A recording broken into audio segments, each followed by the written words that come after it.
When you're in the cockpit of your mission, aiming high and breaking barriers, the last thing you can afford is dead weight dragging you down. In aviation, airspace isn't just about empty sky, it's about clarity, precision, and safety. Every great pilot knows you don't take off into a storm without a plan. You don't share your frequency with interference, and you never ever share your altitude with something that could compromise your flight. That same principle applies to your life, your goals, and your ambition. People talk a lot about strategy, discipline, habits, and vision when it comes to achieving big things. And yes, all of that matters. But here's the truth most ignore. Who you allow in your airspace, your emotional, mental, and spiritual space, will either lift you higher or clip your wings before you leave the ground. You might have the jet, you might have the fuel, but if your airspace is polluted with negativity, envy, manipulation, and doubt, your chances of a clean takeoff drop to zero. Toxic people aren't always loud. They're not always openly aggressive. In fact, some of them will sound like they care. They'll use soft words and subtle questions that poke holes in your confidence. They'll remind you of your past failures. They'll highlight what could go wrong. They'll wrap fear in advice. And self-doubt and concern. The most dangerous turbulence is the kind you don't see coming. It's the disguised criticism that underhanded compliments you.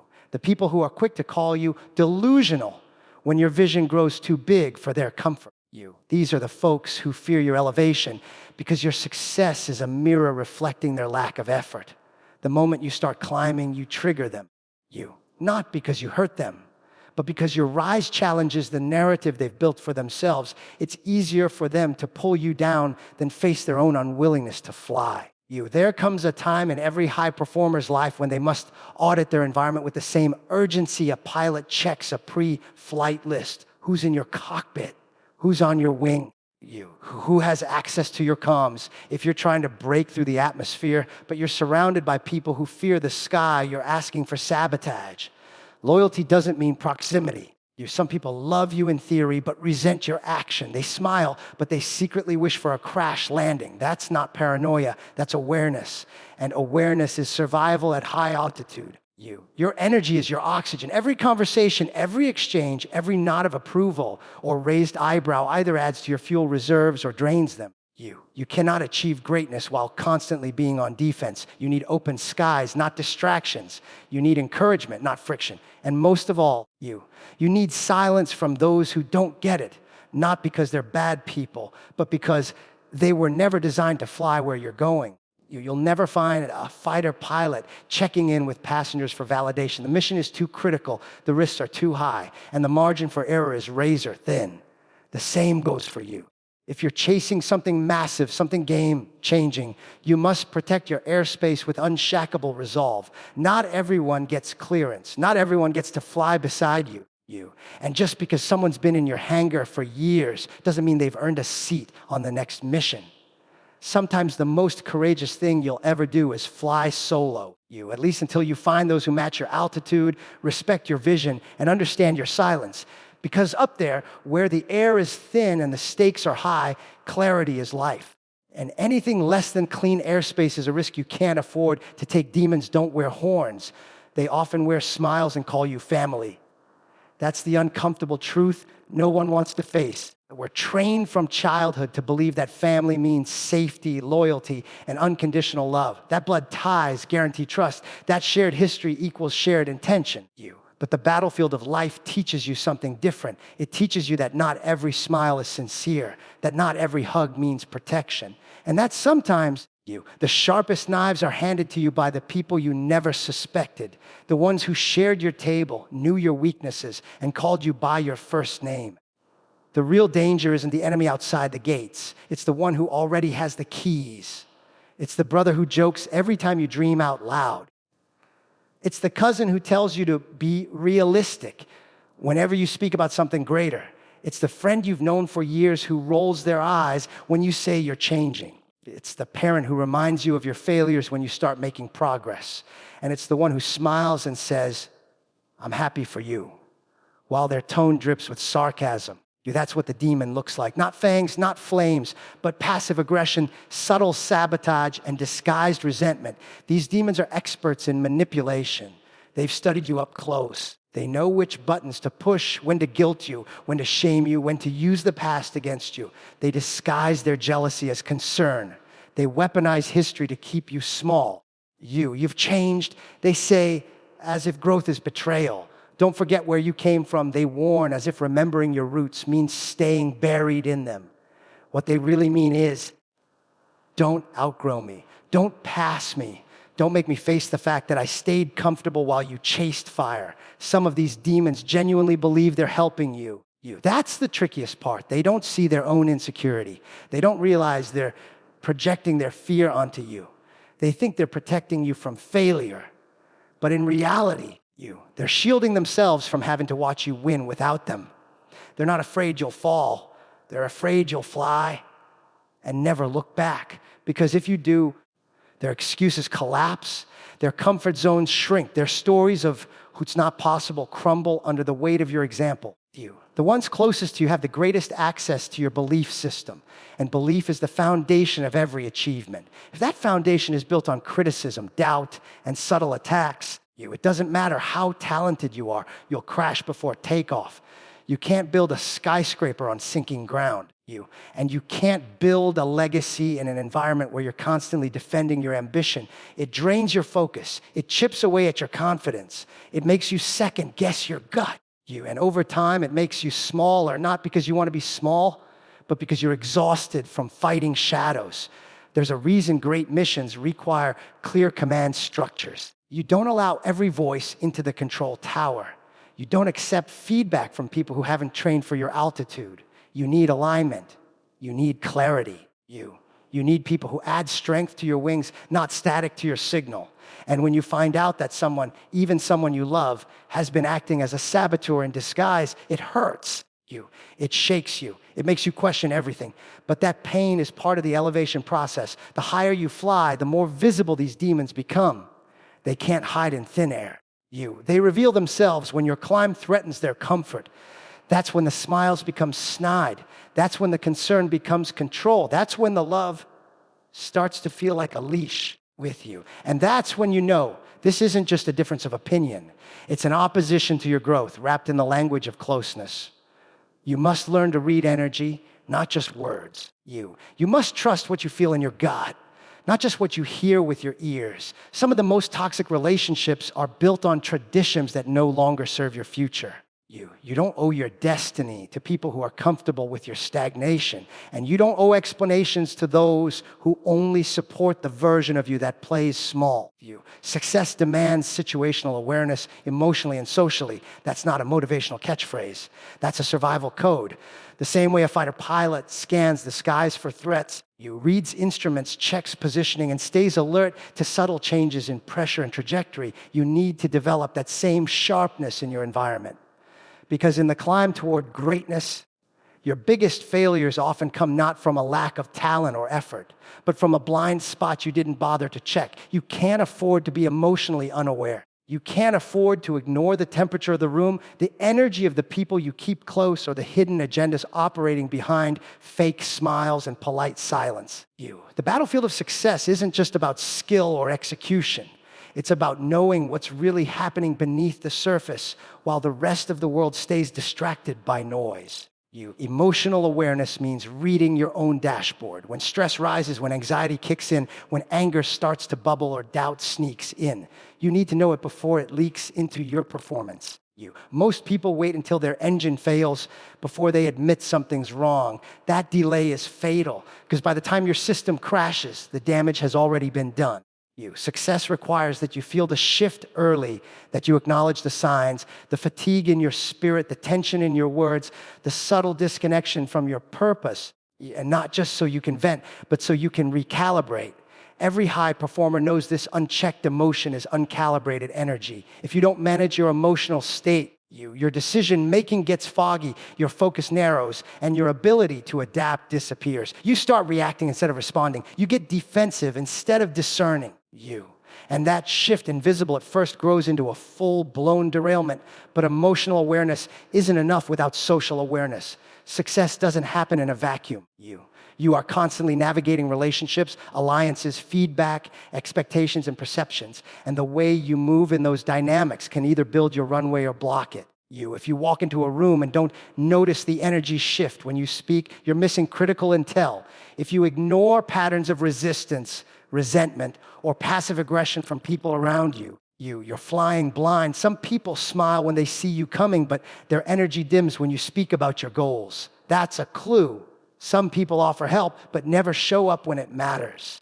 That's a signal. And some people will stay close to you not because they believe in you, but because they want front row seats to your crash. That's not paranoia. That's awareness. Social awareness also means understanding timing, tone, and terrain, when to speak and when to listen, when to confront and when to hold back, when to push forward and when to let silence do the work. Success isn't just about knowing what to do. It's about knowing how to do it in the context of your environment. You might have a great message, but if you deliver it at the wrong time, to the wrong person in the wrong tone, it gets dismissed, misunderstood, or used against you. You need to learn how to read the emotional radar of the people around you. Are they allies or liabilities? Do they elevate the room or drain it? Do they challenge you with truth or suffocate you with doubt? Every mission you take on in life needs a team, even if that team is small. And if your team isn't aligned with your vision, your values, and your drive, you're flying with loose parts. Eventually, that friction leads to failure. Situational awareness also means understanding how you're being perceived. It doesn't mean you obsess over opinions. It means you understand how your presence lands in a room. Are you being received with respect or tolerated with hidden resentment? Are your words creating momentum or resistance? Are your actions reinforcing your leadership or undermining it? Great leaders don't walk into rooms assuming authority. They earn it with how they carry themselves, how they listen, how they adapt.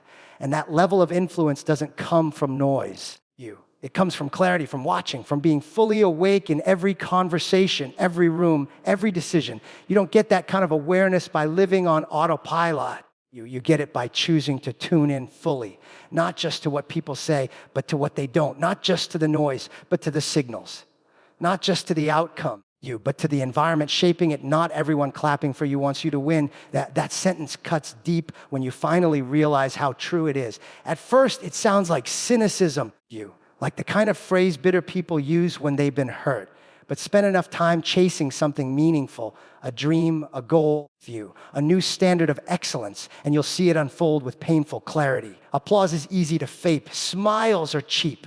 Social media makes it worse. You can post your progress, and people will double, tap it, maybe drop a fire emoji, but behind that screen or behind your back, some of those same people are hoping for your failure, not because you did anything wrong, because your momentum threatens their comfort. Your growth reminds them of their stagnation, and your courage to change makes them feel the weight of their own excuses. This is one of the most disorienting realities high achievers face. We're taught to believe that support equals loyalty, that if someone celebrates us, they must believe in us. But the truth is murkier. Some people clap because they feel obligated. Some clap because they want to be seen clapping. They want to be close enough to your light to feel important, but not invested enough to suffer the heat. They want access to your wins without doing the work or taking the risks. They stay in your circle, not because they're committed to your mission, but because they're curious about whether you'll crash or climb. And if you do crash, they'll be the first to say, "I saw it coming." These aren't strangers. These are people you may have grown up with, people who know your past and use it to limit your future, people who shared your struggles but can't tolerate your evolution. The moment you start leveling up, the masks begin to slip. When you were at the bottom, everyone was comfortable. You were relatable. You were manageable.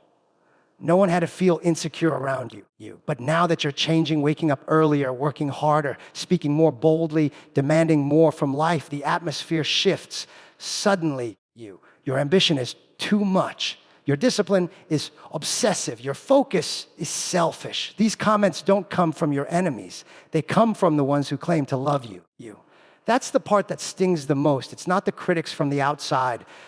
It's the disguised resentment within your own circle that destabilizes you. Because when you're not prepared for it, It can make you second guess your motives. You wonder if you're really being arrogant. You start to shrink not because you want to, but because the weight of others' discomfort makes you feel guilty for taking up space. But you're not doing this for applause. You're not climbing for likes or validation. You're building something that's never been done before in your bloodline. You're breaking patterns, disrupting generational cycles, refusing to live in survival mode anymore. That takes guts. And it takes awareness. You have to learn to separate genuine encouragement from performative praise. Real supporters aren't loud. They're consistent. They check in when you're silent. They correct you when you drift. They celebrate you even when it costs them emotionally, because they're not clapping out of envy. They're clapping out of alignment. But the others, they'll celebrate your milestones while secretly hoping they're your last.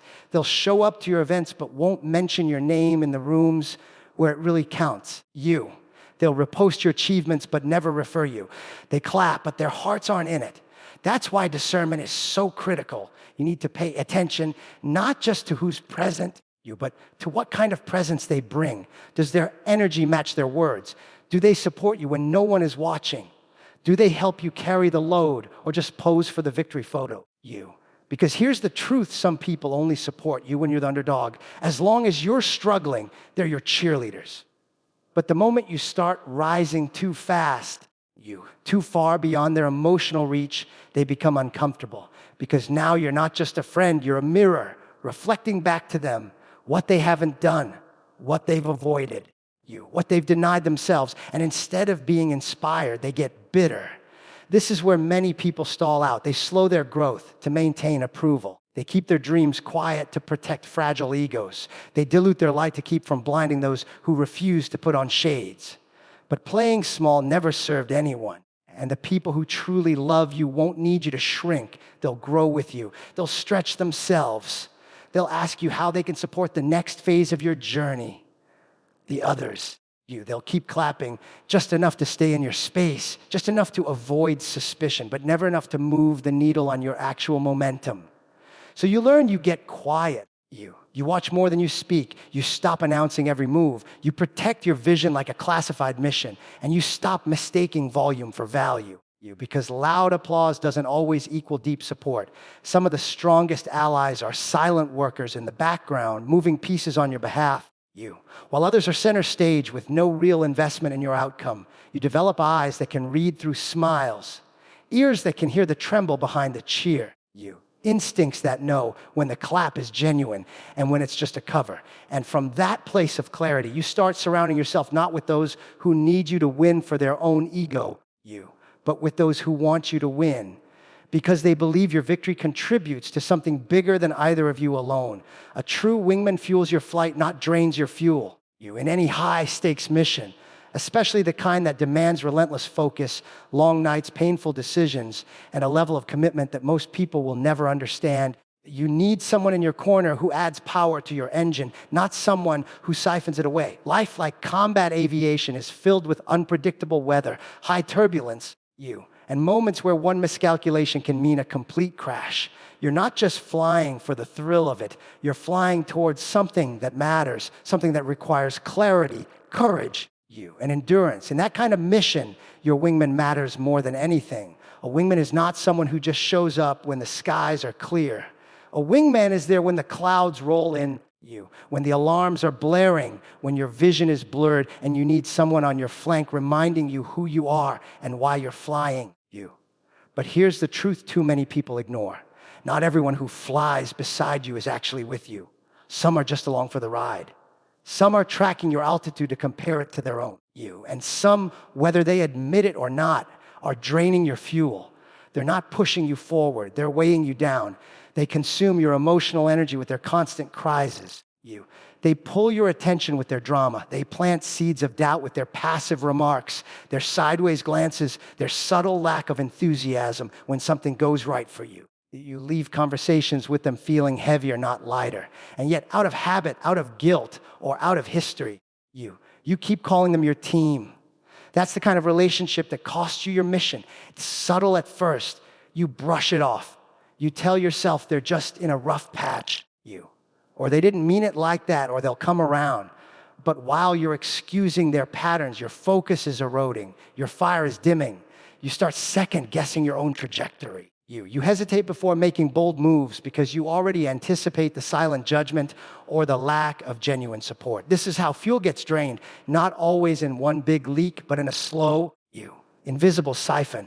And eventually, if you don't check it, you find yourself running on fumes, unsure of why you feel tired all the time, why the passion has thinned out you, why the work feels harder than it used to. It's because you're trying to fly a mission with the wrong crew. A true wingman doesn't just cheer from the sidelines.